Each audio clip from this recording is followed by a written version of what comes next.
Hello and welcome guys to your own channel Abhyas Bhoomi. तो guys आज हम लोग अधिगम एवं अर्जन यानी लर्निंग एंड एक्विजिशन के कुछ इंपॉर्टेंट क्वेश्चंस को करने जा रहे हैं। उससे पहले गाइस अगर आपने चैनल को सब्सक्राइब नहीं किया है तो प्लीज़ कर लीजिए और साथ ही साथ बेल आइकन को भी प्रेस कर दीजिए ताकि आने वाली वीडियोस की नोटिफिकेशन आप तक सबसे पहले पहुंच सके। और गाइस इससे पहले वाली इंपॉर्टेंट वीडियोस की लिंक मैंने ऊपर आई बटन और नीचे डिस्क्रिप्शन बॉक्स में दे दी है, अगर आप चाहें तो वहाँ से एक बार जाकर चेक कर सकते हैं। तो चलिए गाइस आगे बढ़ते हैं आज की क्लास की तरफ। पहला क्वेश्चन आपकी स्क्रीन पर है गाइस। क्वेश्चन नंबर 1, बच्चे भाषा सीखने की क्षमता के साथ पैदा होते हैं, मुख्यतः यह किसका विचार है? तो आपको बताना है गाइस, आपके सामने 4 मनोवैज्ञानिक के नाम दिए गए हैं। Option number 1 L S. Vygotsky, option number 2 Ivan Pavlov, या फिर ऑप्शन नंबर 3 नोम चॉम्स्की, या फिर ऑप्शन नंबर 4 जीन पियाजे। तो अगर गाइस आप ऑप्शन नंबर 2 के साथ जा रहे हैं तो आप बिल्कुल सही हैं, यानी Ivan Pavlov is the right answer. इसी के साथ गाइस हम आगे बढ़ते हुए अगला क्वेश्चन आपकी स्क्रीन पर। एल.एस. वाइगोत्स्की के अनुसार ऑप्शन नंबर 1 भाषा चिंतन को निर्धारित करती है, ऑप्शन नंबर 2 चिंतन भाषा को निर्धारित करता है। तो गाइस ये ऑप्शन नंबर 1 और 2 तो वाइस वर्सा है। आगे देखते हैं ऑप्शन नंबर 3 भाषा एवं चिंतन एक दूसरे से स्वतंत्र रूप से विकसित होते हैं, या फिर ऑप्शन नंबर 4 भाषा एक अर्जित योग्यता है।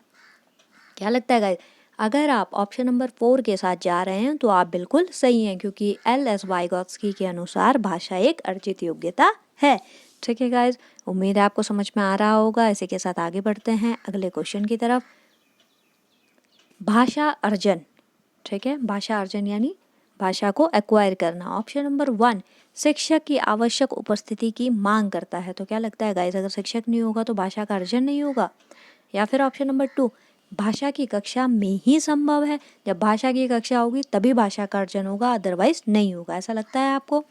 या फिर ऑप्शन नंबर 3 सहज स्वाभाविक होता है, या फिर ऑप्शन नंबर 4 प्रयासपूर्ण होता है। तो क्या लगता है गाइज आपको, अगर आप ऑप्शन नंबर 3 के साथ जा रहे हैं तो आप बिल्कुल सही हैं, यानी सहज स्वाभाविक होता है। एक नॉर्मल सी बात है ना गाइज, अगर एक छोटा बच्चा है, छोटे बच्चे को आप जिस भी प्रांत एरिया क्षेत्र में रख दीजिए, वहाँ पे जो लोग जैसी भाषा बोल रहे होंगे, स्पेशली उसके पेरेंट्स यानी माता पिता जो भाषा बोल रहे होंगे, बच्चा वो भाषा बहुत आराम से सीख जाता है बिना किसी मेहनत के। तो यानी ये एक सहज और स्वाभाविक होती है। ठीक है, भाषा अर्जन की एक प्रक्रिया है जो सहज और स्वाभाविक है, नॉर्मल है, ये नेचुरल प्रोसेस है। इसी के साथ अब हम आगे बढ़ेंगे। अगला क्वेश्चन आपके स्क्रीन पर, भाषा अर्जन और भाषा अधिगम में महत्वपूर्ण अंतर है। भाषा अर्जन का मतलब होता है गाइस स्वयं से सीख लेना। ठीक है, जो चारों तरफ आपके चल रहा है आपने उसे अर्जित कर लिया, एक्वायर करता चला गया बच्चा, भाषा का उसने अर्जन कर लिया, इकट्ठा कर लिया, ज्ञान प्राप्त कर लिया। और भाषा अधिगम की अगर मैं बात करूं तो भाषा अधिगम का मतलब होता है, अधिगम मतलब सिखाना के, ठीक है, लर्निंग। अधिगम का मतलब होता है लर्निंग। तो जब आप सीख रहे हैं और एक तरफ है आप अर्जित कर रहे हैं, स्वयं से इकट्ठा कर रहे हैं, और एक तरफ आप सीख रहे हैं, तो सीखने के लिए आपको किसी से तो सीख रहे होंगे आप, यानी सामने किसी का होना जरूरी है जो सिखाए उस चीज़ को। उम्मीद है आपको इतना समझ में आ गया होगा। अब ऑप्शन देखते हैं। ऑप्शन नंबर 1 भाषा का कठिनाई स्तर, ऑप्शन नंबर 2 भाषा की पाठ्य पुस्तक, या फिर ऑप्शन नंबर 3 भाषा सीखने सिखाने की पद्धति, या फिर ऑप्शन नंबर 4 भाषिक परिवेश की उपलब्धता। तो गाइस इतना एक्सप्लेन करने के बाद आपने देखते ही डायरेक्ट ऑप्शन नंबर 3 टिक मार दिया, तो आप बिल्कुल सही हैं। भाषा अर्जन मतलब भाषा को सीखना, और भाषा अधिगम मतलब सिखाने की पद्धति। क्लियर हो गया गाइज। इसी के साथ हम आगे बढ़ते हैं। अगला क्वेश्चन अब आपके स्क्रीन पर है, सुलेखा जब तक बच्चों के साथ बातचीत करती रहती है वह, ऑप्शन नंबर 1 बच्चों को वाचाल बनाना चाहती है, ऑप्शन नंबर 2 सदैव बच्चों की परीक्षा ले रही है, या फिर ऑप्शन नंबर 3 समय नष्ट कर रही है, या फिर ऑप्शन नंबर 4 बच्चों को भाषा अर्जित करने के लिए परिवेश दे रही है। तो सुलेखा गाइस एक टीचर हो सकती है, तो वो बच्चों के साथ लगातार बातचीत कर रही है, तो उसका कारण क्या लगता है आपको? अगर आपको कारण उसका ऑप्शन नंबर 4 लग रहा है, यानी बच्चों को भाषा अर्जित करने के लिए परिवेश देना, तो आप बिल्कुल सही हैं। इसी के साथ गाइस हम आगे बढ़ रहे हैं अगला क्वेश्चन आपकी तरफ। सुमन बचपन से ही गुजराती बोल समझ लेती है। ठीक है, सुमन कोई गुड़िया है छोटी, या फिर एक लड़का भी हो सकता है, समझ लेती है ना, तो एक लड़की है जो गुजराती बोलर समझ लेती है, वह कभी विद्यालय नहीं जाती है, ठीक है, वो विद्यालय भी नहीं गई है। तो यह उदाहरण है, किस चीज़ का उदाहरण लगता है गाइस आपको? ऑप्शन नंबर 1 भाषा अर्जन का, ऑप्शन नंबर 2 सुमन की प्रतिभा का, ऑप्शन नंबर 3 भाषा सीखने का, या फिर ऑप्शन नंबर 4 भाषा में पिछड़ेपन का। तो गाइस जाहिर सी बात है, अगर सुमन बचपन से ही गुजराती बोल समझ लेती है तो उसने ये भाषा क्या कर ली है? एक्वायर कर लिया है, यानी भाषा का अर्जन कर लिया है। यानी option number 1 is the right answer. इसी के साथ हम आगे बढ़ते हैं गाइस। अगला क्वेश्चन आपकी स्क्रीन पर, प्लेटो का यह कथन कि बच्चा बड़ों के बीच एक विदेशी की तरह होता है, प्लेटो ने ये कहा था गाइस कि बच्चा जो है बड़ों के बीच एक विदेशी की तरह होता है, किस भाषिक सच्चाई की ओर संकेत करता है? तो ये स्टेटमेंट किस भाषिक सच्चाई की ओर संकेत कर रहा है गाइस प्लेटो का? ऑप्शन देखते हैं। ऑप्शन नंबर 1 बच्चे अपनी भाषा में बोलते हैं जिसे बड़े सही नहीं समझ पाते। हाँ, ये तो गाइस कोई डाउट नहीं है इसमें कि छोटा जो बच्चा होता है वो पता नहीं क्या क्या बोलता रहता है, समझ में नहीं आता है।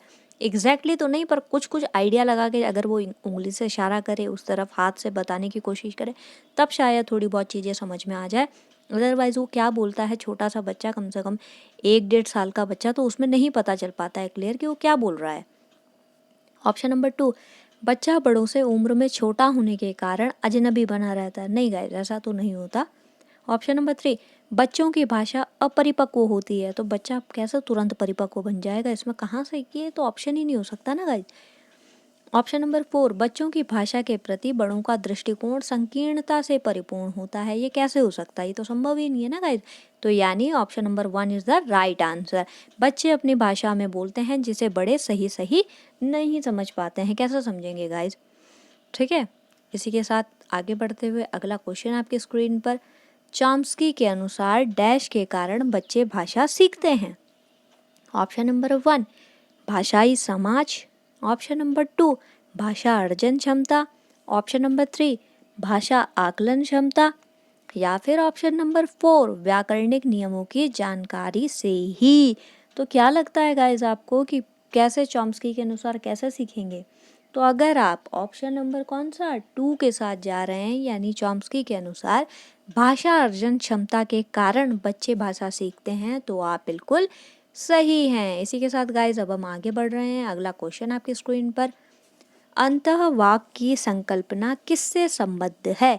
क्या लगता है गाइज? ऑप्शन नंबर 1 चॉम्स्की से, ऑप्शन नंबर 2 वाइगॉत्स्की से, या फिर ऑप्शन नंबर 3 पावलोव से, या फिर ऑप्शन नंबर 4 स्किनर से। तो किसके साथ जाएंगे आप अंतःवाक की संकल्पना के लिए?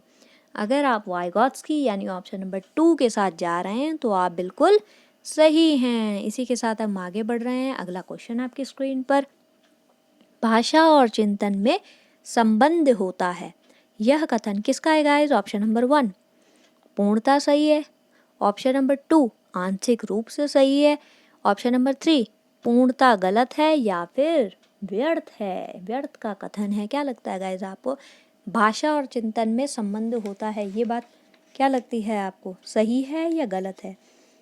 जी हाँ गाइज, अगर आपको ये लग रहा है कि ये ऑप्शन बिल्कुल सही है, पूर्णतः सही है, तो आप बिल्कुल सही है। ऑप्शन नंबर 1 बिल्कुल सही आंसर है। ठीक है गाइज, इसी के साथ अब हम आगे बढ़ रहे हैं। अगला क्वेश्चन आपकी स्क्रीन पर है, भाषा अर्जन में बच्चे भाषा को ऑप्शन नंबर 1 सहज और स्वाभाविक रूप से सीखते हैं, ऑप्शन नंबर 2 अभ्यास और यांत्रिकता से सीखते हैं, ऑप्शन नंबर 3 स्वाभाविक और प्रयासपूर्ण तरीके से सीखते हैं, या फिर ऑप्शन नंबर 4 सहजता और अभ्यास से सीखते हैं। तो क्या लगता है गाइस आपको? भाषा अर्जन की जब मैं बात करूँगी गाइस, तो सहजता से तो बच्चा सीखेगा क्योंकि उसके चारों तरफ वही भाषा बोली जा रही है। और कई शब्द ऐसे होते हैं गाइस, भाषा को सीखने के लिए उनका प्रयास जरूरी है, अभ्यास जरूरी है। प्रैक्टिस जब करेंगे तभी वो फ्लुएंसी आ पाएगी। लगातार बच्चों से बातचीत करने पर ही वो भाषा में क्लियर हो पाते हैं। ठीक है, अभ्यास से वो सीखते चले जाते हैं। यानी option number 4 is the correct and right answer. अब गाइस हम आगे बढ़ रहे हैं अगले क्वेश्चन की तरफ। अगला क्वेश्चन आपकी स्क्रीन पर है, भाषा सीखने में सामाजिक अंतःक्रिया का महत्वपूर्ण स्थान है, इस कथन का संबंध डैश से है। तो क्या लगता है गाइस आपको? Option number 1 Skinner, option number 2 Chomsky, option number 3 Vygotsky, option number 4 प्याजे। तो किसके साथ जा रहे हैं आप? अगर आप ऑप्शन नंबर 3 यानी वाइगॉट्स्की के साथ जा रहे हैं गाइस, तो आप बिल्कुल सही हैं। भाषा सीखने में सामाजिक अंतःक्रिया का महत्वपूर्ण स्थान है। इस कथन का संबंध वाइगॉट्स्की से है। ठीक है गाइस, इसी के साथ अब हम आगे बढ़ रहे हैं अगले क्वेश्चन की तरफ। अगला क्वेश्चन आपकी स्क्रीन पर है, बच्चे की भाषा समाज के साथ संपर्क का ही परिणाम है। यह विचार किसका है? क्या लगता है गाइज आपको? ऑप्शन नंबर 1 प्याजे का, ऑप्शन नंबर 2 चॉम्स्की का, ऑप्शन नंबर 3 स्किनर, या फिर ऑप्शन नंबर 4 वाइगॉट्स्की। तो अगर इस क्वेश्चन में भी ऑप्शन नंबर 4 यानी वाइगॉट्स्की के साथ आप जा रहे हैं तो आप बिल्कुल सही हैं। बच्चे की भाषा समाज के साथ संपर्क का ही परिणाम है। यह विचार वाइगॉट्स्की का है। ठीक है गाइज, इसी के साथ हम आगे बढ़ते हुए अगला क्वेश्चन आपके स्क्रीन पर, भाषा अर्जित करने की स्थिति में बच्चे ऑप्शन नंबर 1 भाषिक नियमों को स्वाभाविक रूप से रटते हैं, ऑप्शन नंबर 2 कभी कोई त्रुटि नहीं करते, ऑप्शन नंबर 3 अधिकतर त्रुटियां ही करते हैं, या फिर ऑप्शन नंबर 4 भाषिक नियमों को स्वाभाविक रूप से ग्रहण करते हैं। क्या लगता है आपको गाइज? अगर आप ऑप्शन नंबर 4 के साथ जा रहे हैं तो आप बिल्कुल सही हैं। भाषिक नियमों को स्वाभाविक रूप से ग्रहण करते हैं।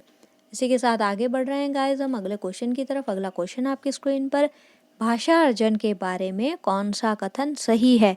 ऑप्शन नंबर 1 यह सहज होता है, ऑप्शन नंबर 2 यह परिवार में ही होता है, ऑप्शन नंबर 3 यह कठिन होता है, या फिर ऑप्शन नंबर 4 यह विद्यालय में ही होता है। क्या लगता है गाइज आपको? अगर आप ऑप्शन नंबर 1 यानी ये सहज होता है, भाषा अर्जन क्या एक सहज प्रक्रिया है गाइज, तो आप बिल्कुल सही हैं। Option number 1 is the right answer. इसी के साथ हम आगे बढ़ रहे हैं गाइज। ठीक है गाइज, इतना उम्मीद है आपको क्लियर हो गया होगा। तो आज की वीडियो यहीं पे कंप्लीट होती है। Thanks for like share and subscribe. जय महादेव।